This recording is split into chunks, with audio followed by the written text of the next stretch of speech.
And welcome to this second session on Spring Boot security. I hope you have already watched the first session. If you have not, here is the link on top, and please go ahead and watch the first session if you are very new to Spring Boot security. And in this session, in the last session, what we have seen is how the Spring Boot security enforces a default user ID and password and how we can override that. But what we have also seen is Spring Boot security by default closes down all the endpoints.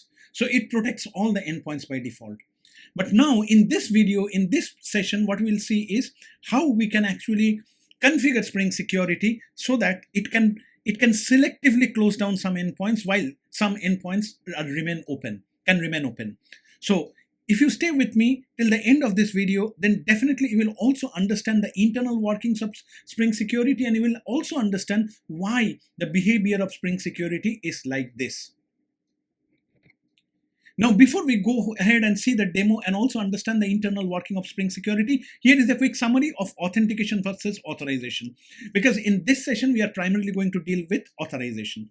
So authentication is basically proving that you are the person who you claim to be. Like, authentication is basically giving your correct credentials in order to log in, while authorization is the right to actually access some functionality. So while authentication is basically a primary criteria, authorization is something which is checked only when an authentication is successful. Of course, we do not need to check authorization if the authentication itself is a failure. Now, for authentication failures, the norm is we should send back HTTP 401, and for authorization failure, we should send back HTTP 403. So let us try to adhere to this HTTP response type whenever we are designing endpoints to clearly indicate to the end user whether it was an authentication or an authorization failure. So let us start with the demo, and the link for this project is in my GitHub repo, and the link is provided also in the description. Remember that the name of the project, the branch is Spring Boot Basic Security 2. So that's the name of the branch. I have already cloned the branch, and all instructions are as always present in my README. So let me first walk you through the pom.xml. The pom.xml does not contain any change from series 1. So it just contains Spring Boot Starter Security, apart from Spring Boot Starter Web, and also, of course, the Lombok for all the getter setter annotations. Now let us go ahead and see the source code.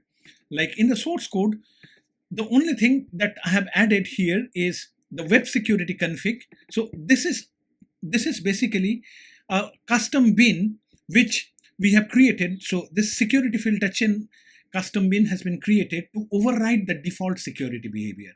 And what does this do is, what it does is, it basically states that all requests which matches this endpoint API/1/private should be authenticated. Any other request may not be authenticated. So permit all other requests, but anything to API/1/private should be authenticated. So that is how we have selectively chosen authentication for specific endpoints. Now let us go ahead and see the controller, because in the controller also I have added one more endpoint. So now in the controller I have got two endpoints. One is a /public and the other is a /private endpoint. So basically what will happen is, if I invoke the public endpoint, it will not require that HTTP basic header, but the private endpoint will require HTTP basic header. So let's go ahead and run this application, and all the commands should be here. So first you need to compile, create the package, which I've already done to save time. Now I'm just going to run this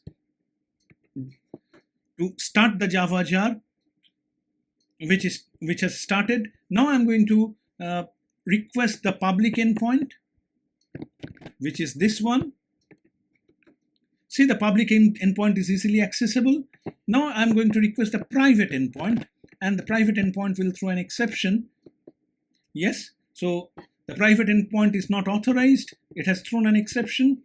And now, in order to access the private endpoint, I will definitely have to pass on the HTTP authorization header with basic and the user ID and the password segregated by colon and base64 encoded, the details of which I have already covered in series 1. So if you already do not know this, please go ahead and watch my series 1 of Spring Security, and then I have covered all these details.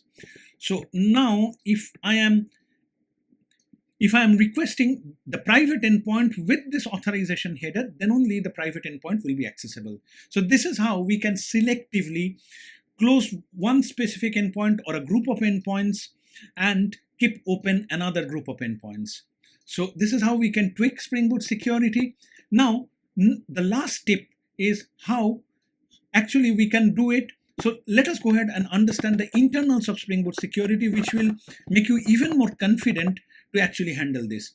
So let us go to the class security auto configuration or security auto configuration. So this is the primary class which actually dictates the entire course of action with related to Spring Boot security. And from here, let us go to Spring Boot web security configuration.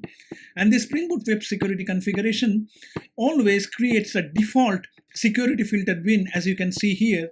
And this default security bin, by default, it asks for authentication for any request with either basic authentication or form-based authentication. And this is the reason that when we are using default Spring Boot security, default Spring security without any configuration, then all endpoints are locked down. I hope this is clear and you are able to also grasp the internal working of Spring Boot security. More of this will come in my upcoming sessions. And last but not the least, if you think that I have added value, go ahead and subscribe to my channel and also share it with your friends and whoever who you think will benefit from this. And like and also provide all your comments in the feedback and let me know what else I can do to help you more.